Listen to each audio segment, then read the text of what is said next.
Ya, kaum perempuan dan anak-anak sangat rentan terhadap kasus kekerasan, terutama pelecehan seksual. Baru-baru ini bahkan terungkap kasus kekerasan terhadap anak terjadi di sebuah sekolah bertaraf internasional. Lalu bagaimana cara kita melindungi keluarga dari kejahatan? Di studio telah hadir Rudy Lochai, pendiri SOS Safety Community, dan nanti juga akan bergabung bersama kami Lesia. Dan selamat datang Mas Rudy, selamat datang dan selamat bergabung bersama kami di Jurnal Siang. Mas Rudy, ini kalau kita lihat SOS Safety Community, ini apa sih ini? Sebenarnya mungkin bisa dijelaskan lebih dahulu, sebenarnya apa sih SOS ini? Ya, SOS itu sebenarnya komunitas, sebuah komunitas yang peduli pada keselamatan diri wanita dan anak. Jadi kita kegiatannya memang melakukan pelatihan-pelatihan yang kebanyakan juga gratis ke sekolah-sekolah, menanamkan tentang safety, bagaimana anak-anak dilatih untuk aware terhadap safety.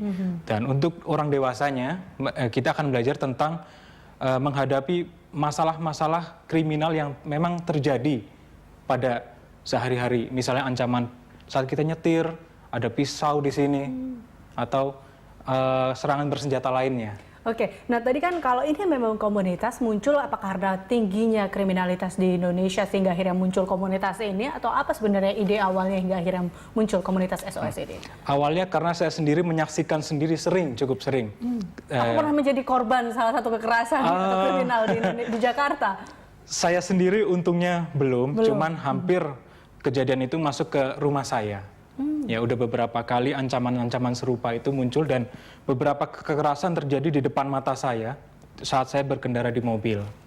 Itu, dan saya juga melihat beberapa kejahatan itu tentang korbannya anak-anak dan wanita biasanya.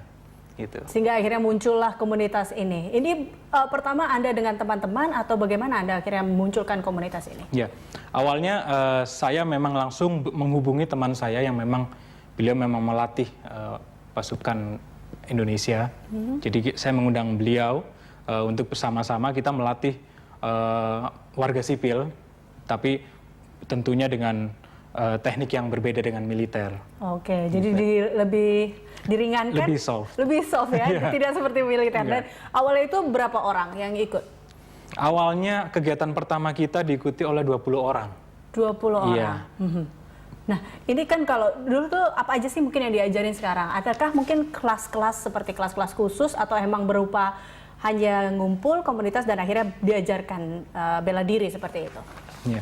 Yang diajarkan untuk dewasa khususnya adalah teknik-teknik praktis. Kalau misalnya kita dicekik atau kita tiba-tiba ada pisau di leher kita, bagaimana reaksi kita? Atau lagi naik taksi tiba-tiba kanan kiri kita ada orang yang mau menyerang gitu. Lebih ke simulasi seperti itu. Simulasi seperti itu.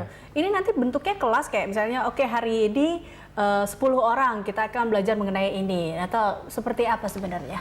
Yang sering kita lakukan adalah berupa seminar. Seminar, workshop, kita berlatih cuman mungkin 3 jam dalam satu sesi, satu acara itu, atau bagi yang berminat boleh mengikuti kelas yang rutin. Oh, ada kelas yang rutin.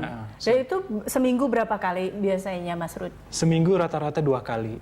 Seminggu 2 kali. Bagi yang sempat sekali. Oke, gitu. Nah, itu kalau rutin itu bela diri aja atau ada kegiatan-kegiatan lain atau hal-hal lain yang diajarkan di SOS? Ya, yang rutin adalah lebih ke bela dirinya. Bela dirinya. Maaf, saya mungkin bukan ngomong bela diri, lebih self defense lah ya. Self defense. Menggunakan taktik. Taktik? Iya, tactical defense kita menyebutnya. Itu kayak apa-apa sama kayak mungkin lebih cerdas untuk kalau begini saya harus seperti apa nih, seperti itu, atau ada gerakan-gerakan lain ya? Kurang lebih begini.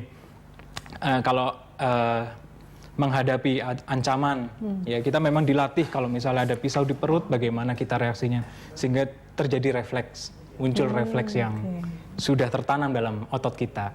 Oke. Jadi mungkin ditingkatkan lagi refleksnya seperti apa hingga akhirnya orang mengatakan cekatan ya. Jadi tahu apa yang akan dilakukan jika terjadi hal-hal seperti itu kan, Mas Rudy? Iya. Mas Rudy, ini ada nggak sih syarat-syarat atau kriteria tertentu untuk ikut bergabung dalam komunitas Mas Rudy ini, SOS ini? Oke, syaratnya hanya satu, adalah menghargai Bhinneka Tunggal Ika, Bu.